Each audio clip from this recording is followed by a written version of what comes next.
ਵੰਡਾਂ ਕਈ ਜਹਾਨ ਤੇ ਵੇਖੀਆਂ ਨੇ, ਇਹ ਪਰ ਇਸ਼ਕ ਦੀ ਵੱਖਰੀ ਵੰਡ ਹੁੰਦੀ।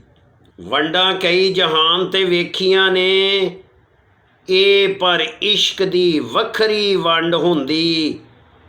ਜਿੰਨੇ ਇਸ ਦੇ ਨਾਲ ਪਿਆਰ ਪਾਇਆ, ਚੰਗੀ ਠੋਕਵੀਂ ਉਸ ਦੀ ਝੰਡ ਹੁੰਦੀ।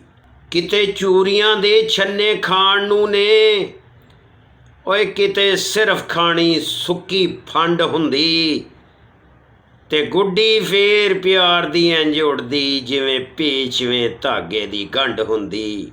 ਵਿੱਚ ਅੱਖੀਆਂ ਯਾਰ ਦਾ ਅਕਸ ਹੁੰਦਾ, ਦਿਲਾਂ ਵਿੱਚ ਪਿਆਰ ਦੀ ਠੰਡ ਹੁੰਦੀ।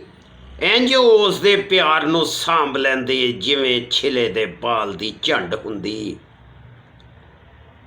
ਹਰ ਇੱਕ ਗੱਲ ਫੇਰ ਉਸ ਦੀ ਇੰਝ ਜਾਪੇ, ਰਲੀ ਘਿਓ ਅੰਦਰ ਜਿਵੇਂ ਖੰਡ ਹੁੰਦੀ। ਓਏ ਧਰਨਾ ਮਾਰ ਕੇ ਸਾਹਮਣੇ ਬਹਿ ਜਾਂਦੇ, ਮੌਜ ਯਾਰ ਦੇ ਵੱਲ ਨਾ ਕੰਡ ਹੁੰਦੀ।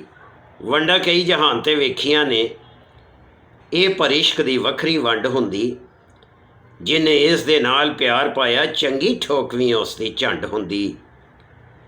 ਕਿਤੇ ਚੂਰੀਆਂ ਦੇ ਛੰਨੇ ਖਾਣ ਨੂੰ ਨੇ, ਕਿਤੇ ਸਿਰਫ ਖਾਣੀ ਸੁੱਕੀ ਫੰਡ ਹੁੰਦੀ। ਤੇ ਗੁੱਡੀ ਫੇਰ ਪਿਆਰ ਦੀ ਇੰਝ ਉੜਦੀ, ਜਿਵੇਂ ਪੇਚਵੇਂ ਧਾਗੇ ਦੀ ਗੰਢ ਹੁੰਦੀ। ਵਿੱਚ ਅੱਖੀਆਂ ਯਾਰ ਦਾ ਅਕਸ ਹੁੰਦਾ, ਓਏ ਦਿਲਾਂ ਵਿੱਚ ਪਿਆਰ ਦੀ ਠੰਡ ਹੁੰਦੀ। ਇੰਝ ਉਸ ਦੇ ਪਿਆਰ ਨੂੰ ਸਾਂਭ ਲੈਂਦੇ, ਜਿਵੇਂ ਛਿਲੇ ਦੇ ਬਾਲ ਦੀ ਝੰਡ ਹੁੰਦੀ। ਹਰ ਇੱਕ ਗੱਲ ਫਿਰ ਉਸ ਦੀ ਇੰਝ ਜਾਪੇ, ਰਲੀ ਘਿਓ ਅੰਦਰ ਜਿਵੇਂ ਖੰਡ ਹੁੰਦੀ। ਉਹ ਧਰਨਾ ਮਾਰ ਕੇ ਸਾਹਮਣੇ ਬਹਿ ਜਾਂਦੇ, ਮੌਜ ਯਾਰ ਦੇ ਵੱਲ ਨਾ ਕੰਡ ਹੁੰਦੀ।